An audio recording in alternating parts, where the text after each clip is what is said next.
Itu, ya nggak? Betul. Ya, jadi jawabannya mudah. Jadi tadi ada netizen yang baperan, mentang-mentang kita bukan pengacara, terus kita nggak boleh bicara hukum, terus pendapat kita adalah penggiringan opini. Jadi kita jawabnya mudah aja.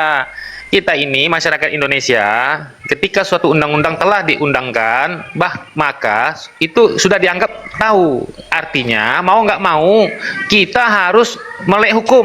Nggak boleh kita bodoh-bodoh amat soal hukum. Jadi kita harus belajar. Jadi kalau dalam kasus ini, ya gitu kan. Dalam kasus ini kita lihat fakta persidangan aja, langsung aja gitu, Mr. Z. Fakta persidangannya ada pertanyaan, ada jawaban. Nah, kita analisis kira-kira jawabannya seperti apa, kan begitu. Lalu kita kaitkan dengan keterangan yang saksi yang lain, kan gitu, supaya ada kesesuaian. Kalau misalnya terjadi kesesuaian dan ada keterangan ahli nanti juga menegaskan sama, ya itu bisa menjadi pertimbangan hakim, meyakinkan hakim. Kurang lebih seperti itulah, Mr. Z. Tapi yang ingin aku kasih tahu, sekelas Pak Yamin aja ya. Tadi juga Kak Sil ya, tapi mohon maaf ya Kak Sil ya. Aku harus sampaikan kepada mereka-mereka. Mereka ini nggak tahu betul tentang fakta persidangan, tentang apa yang ditanya, apa yang dijawab. Mereka nggak tahu. Aku tadi kasih contoh tes saja. Aku mau tanya satu aja, aku bilang kan, kalau kalian bisa jawab berarti kalian tahu lah tuh apa yang terjadi persidangan itu. Aku tanya kan, kalian tahu nggak sih ada pertanyaan jaksa terkait tentang chatting Oki kepada Ismail di tanggal 13. Nah itu aku tanya nih, bisa nggak jawab? Nggak ada yang bisa jawab. Kak Sil bisa nggak jawab? Itu ada nggak di dakwaan? Ada Kak Sil di BAP, tapi aku bilang kan. Nah, ya udah kalau tahu ya kasih tahu aja. Dalam hati aku, ya Allah, jadi kalian nih nggak ada yang kalian tahu tentang fakta-fakta tersebut di persidangan. Apa pertanyaan, apa jawabannya? Bagaimana kalian menganalisis Ami ini benar atau Ami ini salah? Bagaimana bisa mereka tahu? Makanya tidak heran mereka sekarang melenceng. Dakwaan lah yang dipermasalahkan dengan teori ABB, ABCD, Belanda dari mana. Kemudian barang bukti lah yang dipermasalahkan. Jadi halusinasi jadinya sekarang. Sorry ya teman-teman kalau ada yang tersinggung ya, terutama pendukung sebelah. Aku katakan kalian tuh banyak halusinasi. Fokus saja ke fakta persidangan. Ami itu sedang berjuang mati-matian, berusaha membuktikan dirinya tidak memeras, tetapi adalah endorse. Ke situ arah persidangan. Aku peringatkan sama kalian. Jadi kalian harus tahu itu semua. Itu aja, Mr. Z. Jadi kalian ini mau ngomel tiap hari ini ngapain, ya kan? Ngapain gitu loh. Ada juga yang nggak terima dengan omongan kita kan, dibilangnya kita menggiring opini. Ya sudahlah, terserah kalian aja lah. Tapi itu informasinya, Mr. Z, yang bisa aku sampaikan. Makasih banyak, Mr. Z. Ya, ini saya mau tanggapi dulu bahwa apa yang disampaikan oleh Dendi tadi, karena saya monitor terus itu tepat semua, dan Bang Deddy itu membawa arah kepada fakta-fakta hukum, bukan opini ya, fakta-fakta hukum, tetapi di sebelah menggambarkan dengan teorinya sendiri, sehingga saya sudah pas ini Deddy. Apalagi terkait dengan saksi mahkota, dikatakan di situ mungkin sepengetahuannya dia itu satu berkas terdakwanya dua, bukan begitu. Ini kan dua berkas yang berbeda, yang di sini menjadi terdakwa dijadikan saksi, yang di sini menjadi saksi dijadikan terdakwa. Jadi dua berkas yang berbeda. Mungkin pemikirannya adalah satu berkas dua terdakwa, begitu kira-kira. Tadi kan ada bantahan gitu, Deddy. Ya? Nomor perkaranya juga beda. Namanya saksi mahkota itu bagi dia nggak diakui oleh dia. Namanya bukan itu, bagi dia itu menurut teori dia. Saksi mahkota tuh nggak ada di dalam versi teorinya dia itu. Aku rasa seperti itu maksud dia sih gitu. Ya aku iyakan aja lah, malas aku debat sama orang kayak gitu kan. Suka-suka hati dia lah. Ya. Kalau saya sudah lihat tadi, memang arah pembicaranya ke situ, dan itu lagi. Tapi ingat, semalam sudah dibantah sama Profesor Emran. Udah, tapi nggak perlu lah saya mau debatkan begitu, nggak perlu. Ada Mr. Blind, silakan Mr. Blind. Selamat malam semuanya. Assalamualaikum. Malam. Yang pertama, saya mau sampaikan mana dalilnya yang menunjukkan atau mengatakan bahwa selain orang hukum dilarang membahas hukum. Sampaikan sama saya di mana ada larangannya atau di mana ada ketentuannya yang mengatakan bahwa selain orang hukum dilarang membahas hukum. Atau bunyinya begini, hanya yang punya kapasitas yang boleh membahas tentang hukum. Nah, coba sampaikan sama saya kalau ada, ya. Selama tidak bisa menunjukkan, berarti siapapun bebas berbicara tentang hukum. Itu yang pertama. Yang kedua, ya, kalau dikatakan kita sedang menggiring opini, saya harus mengatakan iya. Saya sedang menggiring kalian ke arah kebenaran. Ya. Saya nih pribadi, saya mengatakan iya. Saya menggiring kalian semua untuk ke arah kebenaran, ke arah objektivitas. Kalau di sana misalkan yang bertentangan dengan kita mengatakan kita menggiring opini, ya silahkan saja.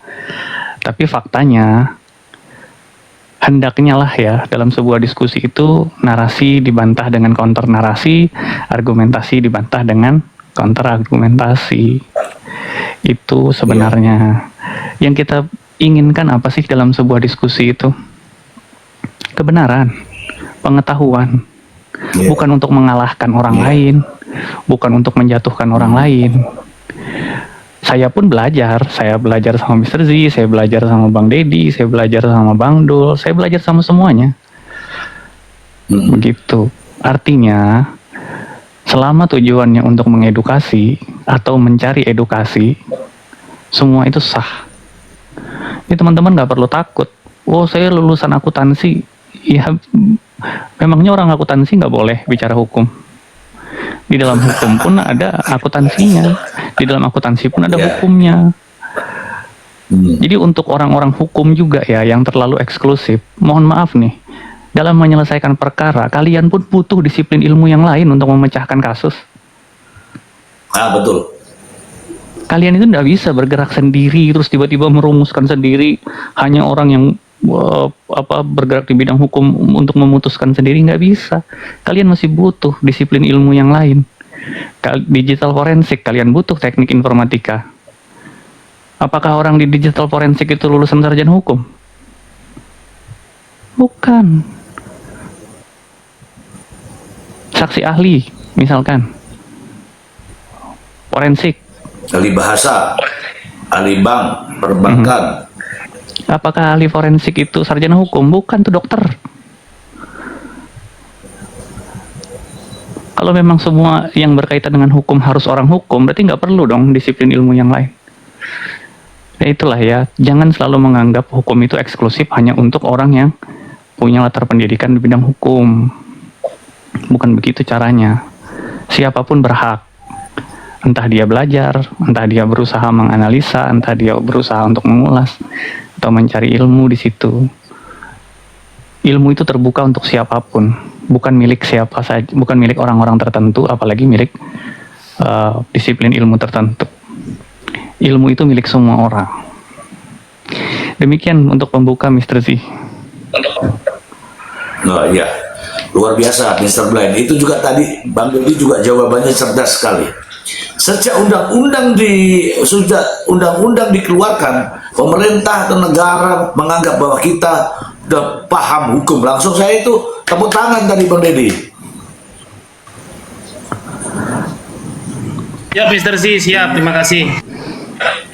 Nah, saya tepuk tangan itu. Saya keren. Terima kasih. Ini ada teman-teman. Nir, halo Nir. Selamat malam Nir. Selamat malam. Assalamualaikum warahmatullahi wabarakatuh. Waalaikumsalam warahmatullahi wabarakatuh. Ini Nir tadi malam mendapatkan ilmu yang sangat luar biasa dari Profesor. Luar biasa betul. Ya enggak Nir? Silakan Nir. Betul sekali Mr. G. Saya ikut koma-koma tentunya ingin menambah wawasan saya ya gitu loh. Dan kemudian pada saat ada orang-orang yang berusaha untuk memberikan opini-opini yang jelek gitu loh, tentunya saya punya kewajiban untuk meluruskan gitu ya. Jadi jangan kemudian kami yang tidak belajar hukum sebelumnya kemudian dibilang sok tahu gitu loh. Kami kan di sini belajar. Bagaimana saya belajar sama ya yang lain-lain lah, Mr. Blind, Dedi, Mr. G, Prof. Emran, Bang Maksi dan lain-lain segala macam gitu loh. Karena apa? Karena kami ingin tahu gitu loh. Kami ingin mengerti, tidak hanya sebagai epigon yang ikut-ikutan doang gitu. Jadi kalau misalnya ada komal-komal yang memang memberikan ilmu, jangan kemudian tutup telinga, tutup mata, tapi isinya cuma menghujat di bawah gitu. Ayolah, come on gitu ya. Kita ini sekarang kan sudah mulai grow up gitu kan ya. Sudah mulai menuju ke arah dewasa, walaupun mungkin usianya belum dewasa. Karena ingat, usia yang banyak belum tentu dewasa.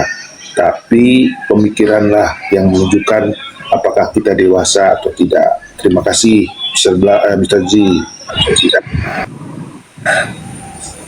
Baik, terima kasih Nir ya. Nir, tadi malam kan kita sama-sama dengarkan Profesor ya. Nanti kita bedah nanti, Nir. Ada Bang Dur. Selamat malam Bang Dur. Ya. Malam Mr. Ji, ya malam semuanya. Ya. Alhamdulillah Nir kemarin dapat 2 SKS tuh dari Bang Emran. Sehingga apa yang menjadi apa tuh kegalauan Nir tuh terjawab sudah kan gitu, Bang Nir. Ya. Iya kan, betul kata Bang Nir. Artinya apa? Apapun kita sekarang ini kondisinya seperti di Komal Mr. G, kita berupaya untuk mengedukasi hukum sehingga tidak ada nanti penggiringan opini-opini yang tidak jelas, negatif, ya kan? Karena penggiringan opini yang negatif itu lari dari rule of law, ya kan? Karena apa? Seperti saya, Mr. G, yang menghadapi di persidangan itu sudah jelas, itu kelihatan bagaimana proses persidangan apa segala macam. Nah ini kan digiring ini seolah-olah merusak segala satu citra tentang peradilan. Itu yang bahayanya, ya kan? Makanya Bang Emran bilang ya kan, logika hukum itu harus diperjelas sehingga tidak boleh kalah dengan logika umum, ya kan? Logika publik. Seperti itu Mr. G. Lanjut Mr. G. Ya, semalam tuh kita betul-betul bagi saya ya, itu pencerahan luar biasa dengan bahasa yang sangat sederhana ya, dan ilmiah, bahkan berani dia sampaikan itu pendapat-pendapat yang lain itu keliru. Sebab apa? Ini perkara sudah dibacakan dakwaan, tidak bisa kita mundur lagi ke belakang untuk menganalisa tentang hal-hal yang tidak semestinya begitu sampai seperti itu. Betul. Jadi akhirnya itu yang poin itu saya buat sebagai VT ya, sebagai video, karena itu sangat mengedukasi. Begitu teman-teman. Ada klien, silakan klien. Iya bang. Klien. Iya. Ya silakan. Iya gini kan bang. Aku kan kalau ada oknum pengacara yang bilang seperti itu kan jadi berpikir gitu kan. Apakah sebagai orang awal kayak bertanya-tanya, apakah semua kasus kriminal gitu kan, ketika di persidangan apakah wajib menghadirkan alat bukti gitu kan? Apa ada batasan-batasan yang sekiranya tidak bisa dimunculkan gitu dong. Aku simpelnya ngomong gitu sih. Jadi apa kalau kayak kasus-kasus ada yang dihadirkan atau tidak gitu loh. Aku lebih bertanya-tanya seperti itu sih gitu loh. Jadi nggak langsung jalan mentah-mentah gitu loh kalau mau mengarah kemana itu klien? Ya arahnya mengarah ke apa itu? Bukti kan ada penggiringan opini bahwasannya bahwa orang bukti ini kok di persidangan nggak dihadirkan gitu loh. Ada apa dengan persidangan ini gitu loh. Paham kan Pak? Kan jadi yang orang awam juga saya bertanya-tanya gitu loh, Mr. Z, bahwa Apakah semua kasus kriminal wajib dihadirkan barang bukti? Apa ada batas-batasan? Apa ada perbedaan-perbedaan gitu loh. Itu aja. Oke, itu pertanyaanmu ya, disimpan dulu ya, nanti dibahas ya. Oke, ini ada Bang apa namanya ini? Ada Mbak Orsina. Selamat malam Mbak Orsina. Selamat malam Mr. G, selamat malam semuanya. Iya. Malam Taiwan. Mbak Orsina tadi malam sudah mendapatkan kuliah dua ini ya, 2 SKS ya. Sampai ketiduran. Iya, cukup puas sih tadi malam dapat ininya kuliah malam ya, kuliah hukum. Oke. Tadi saya lihat kita sapa dulu yang lain ya. Ya, orang pekerja itu memang harus tahu mengenai hukum, karena kita tidak tahu suatu ketika kita amit-amit terkena hukum, dan saya pernah mengalami itu, dan saya harus yang katanya harus dilaporkan, otomatis saya kan harus tahu, oh nanti selanjutnya gimana kalau saya dilaporkan, dan harus berbuat apa. Dari situ, artinya dari sini saya belajar gitu kan, belajar banyak mengenai hukum, yang artinya kita semua tidak boleh tutup mata mengenai hukum. Kita tidak tahu, bukan hanya pekerja, pembisnis sekalipun juga kan, atau hanya jualan es teh manis di pinggir jalan, kalian harus tahu hukum. Kalau misalnya tiba-tiba kalian kena tangkap atau apa kan, harus tahu gitu. Oh nanti gimana selanjutnya begitu. Artinya ya tadi saya bilang, kita di sini bukan hanya 2 SKS Mr. Z, saya belajar banyak, lebih dari beberapa SKS dari Mr. Z dan teman-teman semua yang ada di sini. Alhamdulillah gitu, saya tahu oh ternyata dari kasus Nikita ini, karena saya juga pernah dulu sempat katanya mau dilaporkan gitu kan sama seorang terdakwa Nikita ini, sempat diancam mau dilaporkan. Ya artinya balik lagi, kalau misalnya suatu saat nanti hal ini terjadi lagi dengan teman-teman yang lain di luar sana yang diancam akan dilaporkan atas dasar pembulian gitu kan dari terdakwa ataupun yang lainnya, ya kita sudah antisipasi, sudah mengetahui langkah-langkah selanjutnya apa yang harus kita lakukan. Demikian, terima kasih Mr. Z. Izin Mr. Z, sebentar Mr. Z. Tepuk tangan untuk Izin Mr. Z. Rantau. Ya. Iya, izin Mr. Z. Jadi malam ini judulnya kenali hukum, jauhi hukuman, gitu Mr. Z. Oke, ini ada saksinya ini.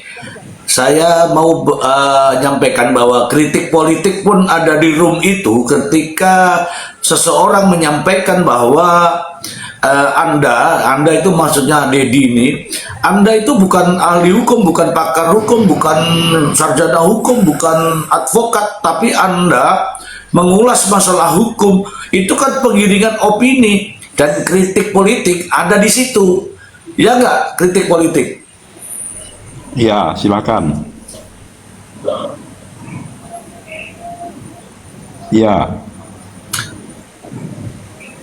Iya, berarti Anda di situ. Bagaimana pernyataan seperti itu? Apakah benar tidak boleh masyarakat mengulas, memahami masalah hukum untuk belajar hukum karena bukan sarjana hukum?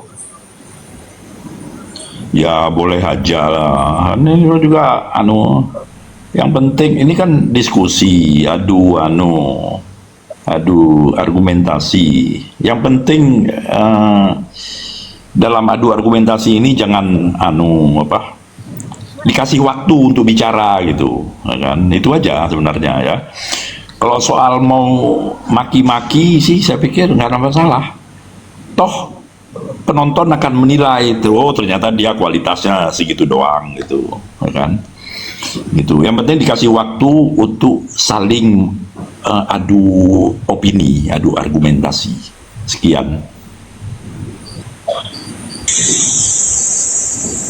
Saya malah justru merasa bahwa meskipun Dedi bukan berlatar belakang hukum, tapi analisanya sangat bagus karena dia langsung melihat dari fakta-fakta persidangan, kemudian mendekatkan, kemudian mengolah, itu malah lebih cermat daripada tahu hukum tapi pikirannya berbeda. Memahami pasal saja nggak cermat.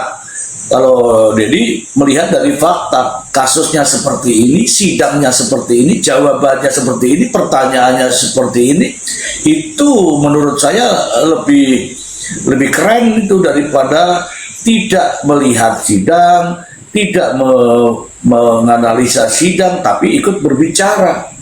Itu Dedi tadi jawabannya tepat bahwa saya, ini kata Dedi ya, saya melihat fakta-fakta persidangan. Ada pertanyaan yang disampaikan, kemudian jawabannya seperti ini. Itu fakta-fakta persidangan. Dan menurut saya Dedi the best, Dedi, dan tenang menghadapi situasi seperti itu. Saya ada di bawah, tapi saya orangnya, kalau orangnya ngotot kan saya nggak bisa itu. Silakan Mr. Blind. Ya, tadi ada Krayon nanya ya. Pertanyaan Krayon kita bahas. Yang pertama, bukti. Kenapa buktinya di dakwaan yang di SIPP hanya 6? Pertanyaannya kan gitu. Berarti bukti-bukti yang lain itu dipertanyakan nih. Nah, kan gitu kan? Jawabannya sederhana. Yang tercantum di SIPP itu hanyalah resume sebagai bentuk transparansi terhadap masyarakat. Jaksa menulis secara garis besar, ya, lalu kemudian memperhatikan faktor-faktor, salah satunya diantaranya ya, keamanan dan privasi. Makanya semua bukti itu tidak dicantumkan karena dikhawatirkan akan disalahgunakan oleh pihak-pihak yang tidak berkepentingan. Dan sekali lagi ya, perlu digarisbawahi, yang tercantum di SIPP itu hanyalah resume, namanya ringkasan. File lengkapnya itu ada dalam berkas dakwaan namanya. Yang tebal tuh di depan meja jaksa tuh, nah itu.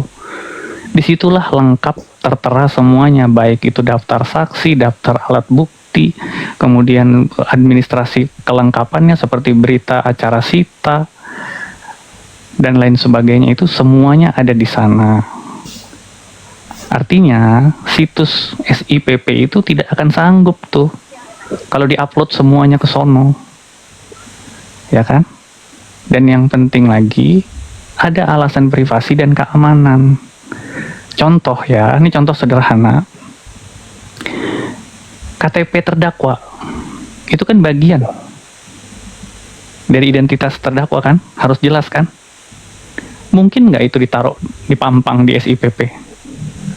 Nggak boleh. Makanya jaksa itu sudah mempertimbangkan hal-hal yang demikian. Jadi jawabannya itu ya, untuk alat bukti yang katanya cuma 6, kemudian dipertanyakan mana bukti yang lain. Terus yang kedua, pertanyaannya Krayon, kenapa buktinya tidak diserahkan ke pengadilan?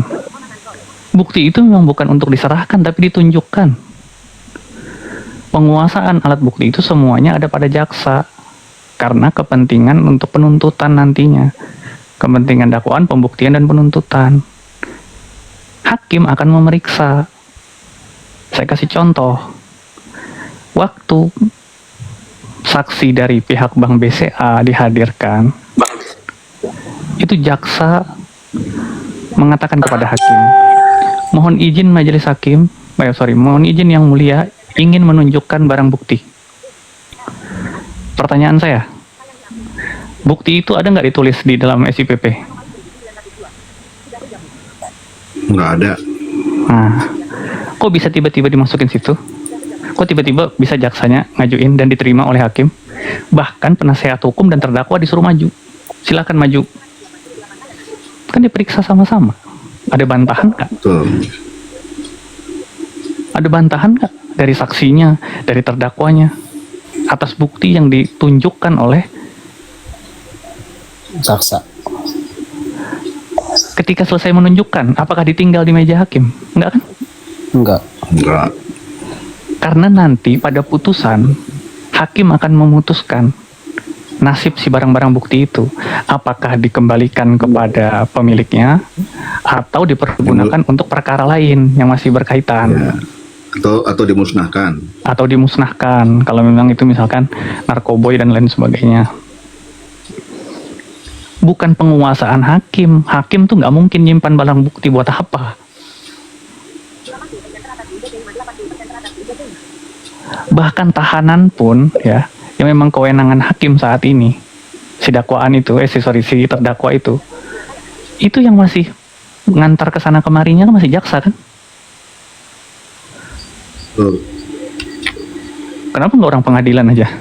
Karena sudah diserahin gitu si terdakwanya. Padahal udah di bawah kewenangan hakim.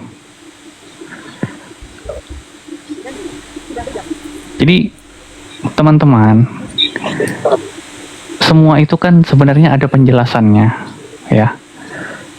Nah, ketika kita menyampaikan sesuatu itu kan pasti ada rujukannya. Justru yang tidak ada dasar dan rujukan itulah yang menggiring opini namanya. Kalau sudah sesuai misalkan nih, ya, siapa yang bisa mendebat? Kalau yang ditulis di SIPP, yang dicantumkan atau diupload di SIPP adalah resume, siapa yang bisa mendebat itu? Itu bukan berkas perkara tuh. Itu bukan berkas dakwaan. Itu hanya resume, ringkasan. Jaksa hanya menulis ringkasannya secara garis besar supaya masyarakat bisa memahami, oh peristiwanya ini ya, oh begini asal mulanya, oh begini ya, oh ini pasal yang didakwakan, oh ini alat bukti permulaannya.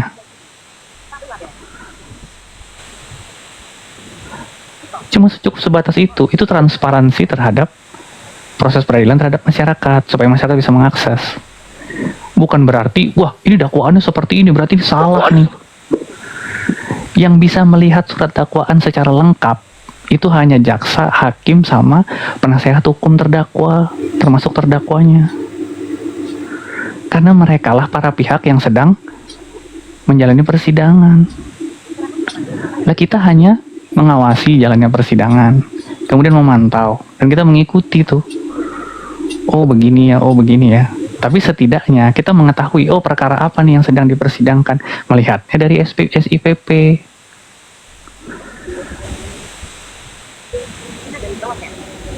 Memang rada aneh nih sekarang nih ya.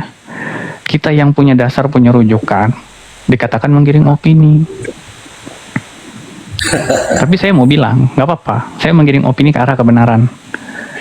Itu aja. Pertanyaan sebaliknya, kalau yang nggak punya rujukan, nggak punya referensi, itu menggiring ke arah mana? Silakan lanjut.